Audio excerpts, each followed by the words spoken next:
The icy wind cut through the dimly lit alley, making the tattered layers on Ethan Cole's back feel like paper. He shivered, hugging himself as he crouched near the entrance of a closed diner. The neon sign flickered above him, casting a dull glow on the near-empty streets. Tonight was one of the worst. His stomach growled in protest, but he had learned to silence the hunger pangs. He clutched a small paper bag. Inside was a stale sandwich, his only meal for the night. Ethan sighed, staring at the people walking past him, bundled up in thick coats, their lives seemingly untouched by hardship. Just as he unwrapped his meal, a faint rustling sound made him look up. A young boy, no older than 10, stood a few feet away, staring at the sandwich with wide, desperate eyes. His clothes were just as worn as Ethan's, his face smeared with dirt, and his small hands trembled from the cold. Ethan hesitated. His stomach ached, but the boy's hollow eyes hit him harder than hunger ever could. Without a word, Ethan tore the sandwich in half and extended a piece. "Here, kid, you need this more than I do." The boy's eyes lit up with gratitude as he grabbed the food, stuffing it into his mouth as though he hadn't eaten in days. Ethan watched him, a bittersweet smile forming on his lips. And then, something unexpected happened. A well-dressed man who had been standing across the street, watching the interaction, crossed over and knelt beside Ethan. His expensive shoes and tailored coat sharply contrasted with the filth of the pavement. There was something intense in his gaze, something that sent a shiver down Ethan's spine. "I saw what you just did," the man said, his voice calm yet firm. "And I think it's time someone did something for you." Ethan blinked, unsure if he had heard the man correctly. People usually walked past him, avoiding eye contact, pretending he didn't exist. But this man, dressed in a sleek black coat, his sharp features unreadable, was looking at him directly, as if he saw something in him that no one else did. The little boy beside Ethan had already finished his half of the sandwich, licking the crumbs off his fingers. He, too, stared at the stranger, his eyes darting between them, sensing something unusual. Ethan cleared his throat, his voice hoarse from the cold. "What do you mean?" The man studied him for a moment before extending a gloved hand. "Come with me. Let's get you something warm to eat." Ethan hesitated. Life on the streets had taught him one crucial lesson. Nothing comes for free. People didn't just show up out of nowhere to help unless they wanted something in return. "I appreciate it, but I'm fine," Ethan said cautiously, pulling his thin jacket tighter around himself. The man didn't move. His piercing blue eyes remained locked on Ethan's. "You share the only food you had with a hungry child, and yet you're turning down a meal?" Ethan clenched his jaw. He hated feeling vulnerable, hated when people saw his struggle. But more than anything, he hated how badly he wanted to accept the offer. Before he could respond, the little boy tugged at his sleeve. "You should go," the boy whispered. "Good people don't come around often." Something in the boy's words struck Ethan hard. He let out a slow breath, then nodded. The stranger smiled slightly. "Good. Follow me." Ethan had expected a cheap diner, maybe a fast food joint. But when the stranger led him toward a five-star restaurant, his stomach clenched with unease. The warmth of the elegant lobby hit him like a wave, making his skin prickle from the contrast. A hostess in a polished uniform greeted the man with a smile. "Mr. Donovan," she said with a nod. "Your table is ready." Ethan froze. Donovan. That name sounded familiar. He turned to the man beside him, his mind racing. Who exactly was this guy? Ethan's breath hitched as the name Donovan echoed in his mind. He had heard it before, on the news, in passing conversations, maybe even on a billboard. But why couldn't he place it? Before he could piece the puzzle together, the hostess led them through the lavish restaurant. Crystal chandeliers hung from the ceiling, soft jazz played in the background, and the scent of gourmet dishes filled the air. It was a world Ethan didn't belong in, a world that made him hyper-aware of his torn clothes and unshaven face. Eyes followed him as he passed. A few guests murmured under their breath. One older woman even pulled her expensive purse closer to her lap. Ethan swallowed hard. Maybe this was a mistake, but Mr. Donovan, who still hadn't given his first name, seemed unfazed. He walked with purpose, leading Ethan to a private booth in the back, away from the judging eyes. The moment they sat down, a waiter appeared, treating Donovan with the kind of respect reserved for VIPs. "Order whatever you'd like," Donovan said, scanning the menu without even looking at Ethan. Ethan hesitated. The thought of ordering real food, not something from a dumpster or a donation bag, felt surreal. But hunger gnawed at him, reminding him he hadn't had a proper meal in days. He went with the cheapest thing he could find, a bowl of soup and bread. Donovan raised an eyebrow. "That's it." Ethan shifted uncomfortably. "I don't want to take advantage." Donovan waved a hand, cutting him off. "I didn't bring you here to pity you. Order something decent." Ethan glanced at the menu again and, after a long pause, settled on a steak. The moment the waiter left, an awkward silence settled between them. Ethan tapped his fingers against the table. "All right, why are you doing this?" Donovan's gaze finally met his, intense and unreadable. "Because I know who you are." Ethan stiffened. His mind raced. What did that mean? Before he could ask, Donovan leaned forward, lowering his voice. "And I know what happened to you." Ethan's blood ran cold. What the hell did this man know about him? Ethan's stomach twisted as Donovan's words settled in. "I know what happened to you." His instincts screamed at him to get up and leave, but his body wouldn't move. He was frozen in place, locked in Donovan's steady gaze. "Who are you?" Ethan asked, his voice hoarse. Donovan leaned back in his chair, seemingly unbothered by the question. "Someone who's been keeping an eye on you." Ethan tensed. That sounded a lot like stalking. A small smirk played on Donovan's lips. "Not exactly. Let's just say, I know your story." Ethan clenched his fists under the table. "And what story would that be?" Donovan exhaled, as if deciding how much to reveal.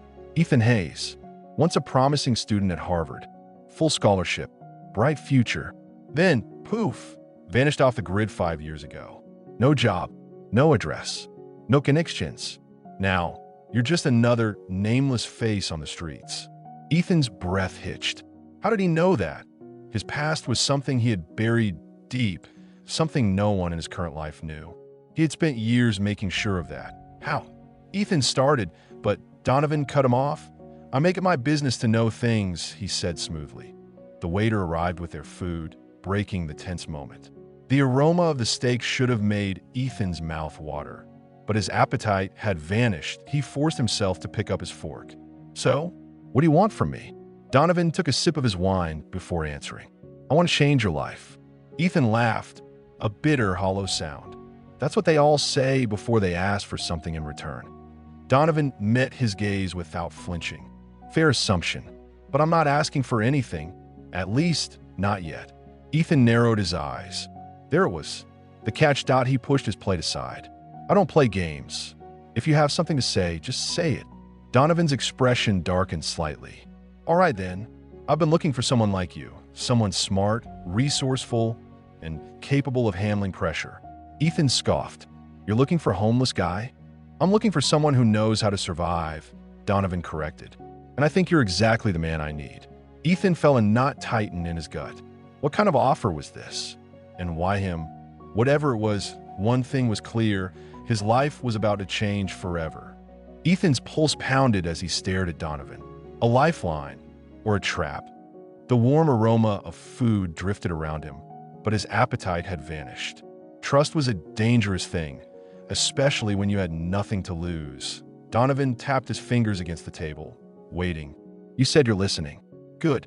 He leaned forward, voice lower now, calculated. "This isn't some charity, Ethan. You'll earn every penny, and you'll work harder than you ever have before. But in the end, you'll have something real." Ethan took a slow breath. He could walk away, go back to the cold streets, to scrounging for scraps, to the crushing weight of hopelessness or he could take a risk. His fingers drummed against the table. "What exactly would I be doing?" A slow smirk crossed Donovan's face. "You'll start at the bottom, as everyone does. Handling calls, running small errands. But if you prove yourself, there's room to grow. I built my empire on loyalty, Ethan. That's what I expect." Ethan's eyes narrowed. "Loyalty to what?" "To me," Donovan said simply, that a chill ran down Ethan's spine. The way he said it, it wasn't a request. It was a warning. What if I mess up? Ethan asked carefully. Donovan chuckled, but there was no humor in his eyes. Then we won't be having this conversation again. Ethan swallowed hard. This wasn't just a job offer. It was an initiation. The air between them hung thick with unspoken consequences. And yet, he couldn't deny it. He wanted in. Ethan extended his hand. Donovan's smirk widened. He gripped Ethan's hand firmly. Smart choice. A shiver ran through Ethan as their hands clasped. Whatever he had just signed up for, there was no turning back now. Ethan followed Donovan out of the diner, his stomach still uneasy despite the meal. This was it. The moment his life could change forever or spiral into something even worse. A sleek black car idled by the curb. Donovan's driver, a broad-shouldered man in a sharp suit, stepped out and opened the back door. "In," Donovan said, nodding toward the car. Ethan hesitated. The moment he stepped inside, he was committing to whatever Donovan had planned for him. But the alternative? The streets, the hunger, the uncertainty. He swallowed hard and slid into the plush leather seat. As the car pulled away, Donovan tapped on his phone. "We'll get you cleaned up first," he said. "New clothes, a haircut. You can't work for me looking like you just crawled out of a gutter." Ethan flinched at the harsh words, but he bit his tongue. He needed this opportunity. The city lights blurred past as the car wove through traffic, finally stopping in front of a luxury department store. "Get out," Donovan ordered. Inside, Ethan felt completely out of place. The polished floors, the designer suits, the overwhelming scent of expensive cologne that a personal stylist approached. "Mr. Donovan, how can we assist?" Donovan gestured at Ethan. "Make him presentable." The next hour was a whirlwind. Tailored suits, crisp dress shirts, Italian leather shoes. The reflection staring back at Ethan in the mirror wasn't the same man who had been scraping by on the streets just hours ago. He almost didn't recognize himself. Donovan clapped a hand on his shoulder. "You look the part. Now let's see if you can act it." Ethan took a deep breath. He wasn't sure if he had just stepped into his salvation or his downfall. Ethan followed Donovan out of the store, the crisp weight of his new suit settling over his shoulders. He had never worn anything this expensive before, never even imagined it. But despite the sharp clothes, his insides twisted with uncertainty. This was more than a makeover. This was a transformation. But into what? As they slid back into the car, Donovan glanced at him. "You clean up well, but looks aren't everything." Ethan nodded, knowing something bigger was coming. "We're heading to an event," Donovan continued. "A networking dinner with important people. You'll observe, listen, and learn. But more importantly, you'll handle a small task for me." Ethan's hands tightened around the edge of his seat. "What kind of task?" Donovan smirked. "You'll see." The car pulled up in front of an extravagant hotel, its towering glass windows reflecting the city skyline. Inside, chandeliers glowed overhead, and a soft hum of conversations filled the air. Men in tailored suits and women in glittering gowns moved through the room with practiced ease. Ethan felt like an imposter. Donovan placed a firm hand on his shoulder. "Confidence. If you act like you belong, they'll believe it." He handed Ethan a small envelope. "Inside is a business card," Donovan said. "I need you to deliver it to a man named Richard Caldwell. He's wearing a navy tuxedo, gray hair, red pocket square. Hand it to him discreetly. No questions, no hesitation." Ethan's pulse quickened. This wasn't just a dinner. It was a test. He scanned the crowd, spotting Caldwell near the bar, engaged in conversation with two other men. Taking a steadying breath, he moved forward. The moment felt surreal. Just yesterday, he was a homeless man fighting for scraps. Now he was navigating a world he barely understood. As he neared Caldwell, the older man turned slightly, laughing at something. Ethan seized the moment. "Mr. Caldwell," he said smoothly, slipping the envelope into the man's hand with a firm grip. Caldwell glanced down, expression unreadable. He nodded once, tucking the envelope into his jacket. Then, without another word, he turned back to his conversation. That IT was done. Ethan exhaled and walked away, heart pounding. From across the room, Donovan watched, a satisfied smirk playing at his lips. Ethan had passed the first test. But this was just the beginning. As Ethan returned to Donovan's side, he felt a surge of adrenaline coursing through his veins. He had done it, delivered the mysterious envelope without hesitation.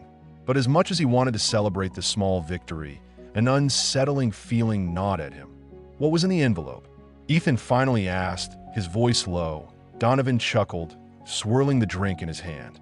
Curiosity is good, but in this world, you learn to move without needing all the answers. He glanced at Ethan, his expression unreadable. You did well. Now let's enjoy the evening. But Ethan wasn't so sure he could enjoy it. He stood among the rich and powerful, yet he still felt like an outsider, a man wearing a borrowed life. The conversations around him were smooth, calculated, filled with coded language he didn't fully understand. And then, as he scanned the room, he noticed something that made his breath hitch. Richard Caldwell handing the same envelope to another man that Ethan's mind raced.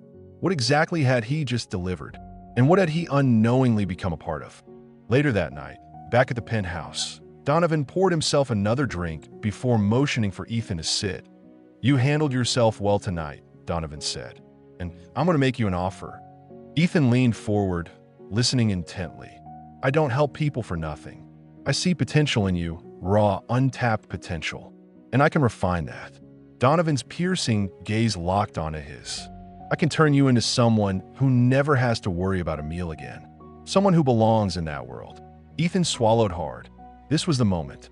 The fork in the road that he had spent years struggling, surviving on scraps, ignored by society. And now, sitting in front of him was a man who could open doors he never even knew existed. But at what cost? Ethan's gut told him that Donovan's world wasn't built on simple charity. There was always a price. Think it over, Donovan said, standing up. If you're in, meet me here at 9 a.m. sharp tomorrow. If not, you're free to walk away. Ethan nodded, though his mind was spinning as he lay in the plush guest bed that night. Staring at the ceiling, the weight of the decision pressed down on him. This wasn't just about survival anymore. It was about who he was willing to become. Ethan didn't sleep much that night. Every time he closed his eyes, visions of the past haunted him.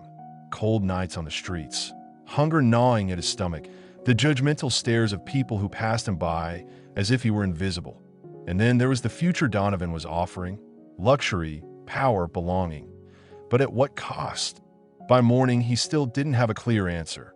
Yet at exactly 8:55 a.m., Ethan found himself standing in Donovan's penthouse, his heart pounding as he waited. At 9 a.m. sharp, Donovan strolled into the room, already dressed in an expensive navy suit. He smirked, as if he had known all along that Ethan would show up. Smart choice, he said, motioning for Ethan to follow. But was it? They drove in silence, a blacked-out luxury car whisking them through the city streets. Ethan had no idea where they were going, but he forced himself to remain calm. Finally, the car stopped in front of a private club, the Meridian Society, a place Ethan had only ever heard whispers about. It wasn't just for the rich, it was for the untouchable. Inside, everything screamed wealth and exclusivity. Marble floors, chandeliers worth more than a house, and men in custom-tailored suits sipping expensive whiskey at 9 in the morning. Donovan led him to a private lounge, where a group of well-dressed men and women waited. Ethan, Donovan said, placing a firm hand on his shoulder, meet some of the most influential people in this city. Ethan nodded cautiously. An older man with silver hair and a shark-like grin extended a hand. Richard Caldwell. Donovan's told me a lot about you. Ethan's stomach twisted. Caldwell, the same man who had received the envelope last night that a woman in a deep red dress sipped her drink, eyeing Ethan like a puzzle she was trying to solve. Fresh blood, huh? She mused. Let's see if he's worth the trouble. Ethan felt like a pawn in a game he didn't understand. Then Donovan leaned in and whispered, "Your first real test starts now." Ethan was led to a smaller, dimly lit room where a man in a cheap suit sat nervously, sweating bullets. "This is Marcus Whitman," Donovan explained casually. "He owes money. A lot of money." Marcus's eyes darted between them. Please, I just need more time." Donovan turned to Ethan. "What do you think, kid? Should we be understanding?" Or should we teach him a lesson about responsibility? Ethan froze. What was he supposed to do? He looked at Marcus. His desperation was all too familiar. Ethan had been in that same position once, but now he was on the other side of the table. Donovan watched him closely, waiting to see what kind of man he would choose to be. This was the moment. The real initiation. Whatever decision Ethan made, there would be no turning back. Ethan's hands clenched into fists at his sides. His mind raced. If he showed mercy, he risked looking weak in front of Donovan and his powerful associates. If he punished Marcus, he'd be crossing a line he wasn't sure he could ever come back from. He swallowed hard and turned to Donovan. What exactly do you mean by teach him a lesson? Donovan smirked. No sin permanent. Just a reminder that debts aren't forgiven in our world. Marcus whimpered, his body shaking in fear. Please, I have a family. I just need a little more time. Ethan knew this man's terror. He had lived it. He took a deep breath. Then, instead of answering Donovan, he stepped forward and crouched in front of Marcus. Look, man, Ethan said quietly, so only Marcus could hear. How much do you actually have right now? Marcus's eyes widened, and he fumbled with his pockets, pulling out a wad of crumpled bills. It wasn't much, Ethan sighed. He reached into his own pocket and pulled out a stack of cash Donovan had given him earlier that morning. Money meant for his new life. Without breaking eye contact, he placed the stack on the table. This covers part of his debt, Ethan said, standing up. The rest, he works off. No violence. Silence. For the first time, Donovan's ever-present smirk faded. His expression became unreadable. Then, he laughed at a slow, knowing chuckle that sent chills down Ethan's spine. Well, Donovan mused, leaning back in his chair. Looks like you're not as easy to mold as I thought. The other associates exchanged looks, some amused, some annoyed.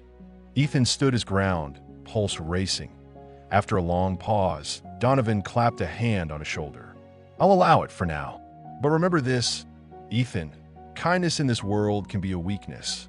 Be careful who you choose to save. Ethan nodded, but inside, he knew. He wasn't just choosing to save Marcus. He was choosing to save himself. Marcus practically collapsed in relief, clutching the money like a lifeline. Thank you, he whispered. Ethan didn't respond. He just turned and followed Donovan out of the room as they walked down the hall. Donovan spoke without looking at him. You think you made the right call? Ethan hesitated. I think I made my call. Donovan chuckled. Fair enough. But be ready, kid. That decision, it just put a target on your back. Ethan's stomach twisted because deep down, he knew Donovan was right. And this was only the beginning. Ethan barely had time to process what had happened before the fallout began.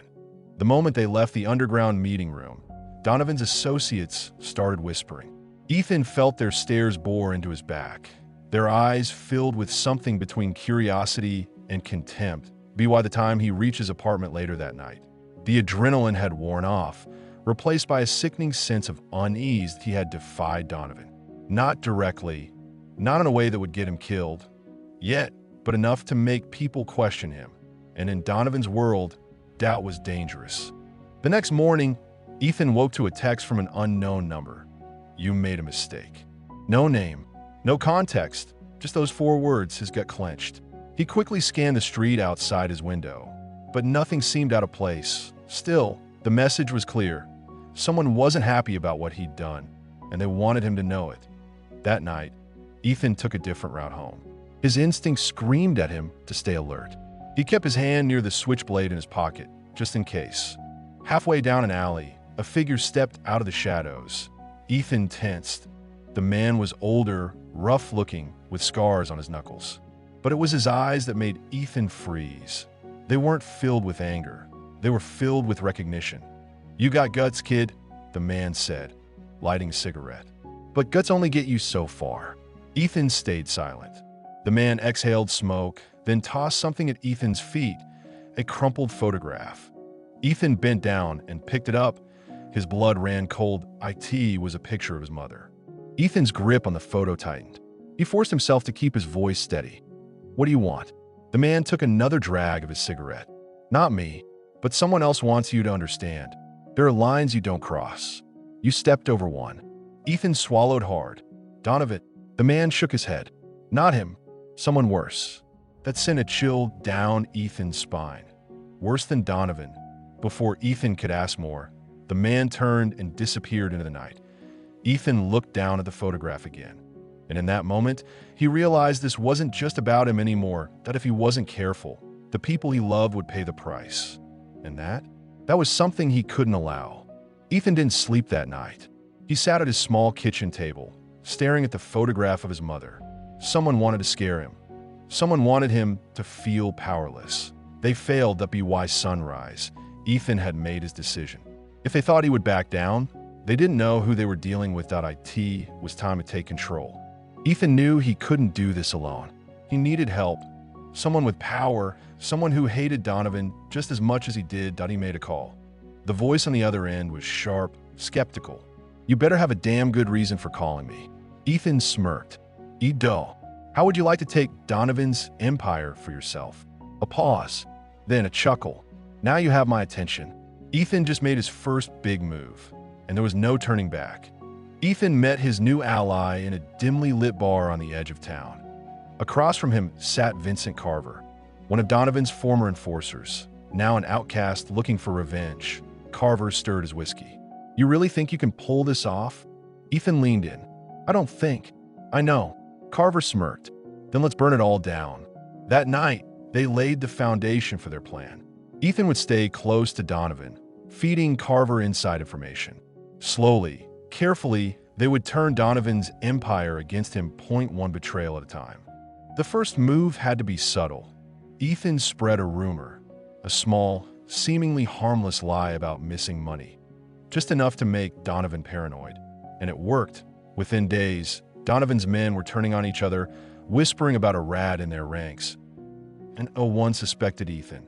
Not yet. But this was just the beginning. The next phase?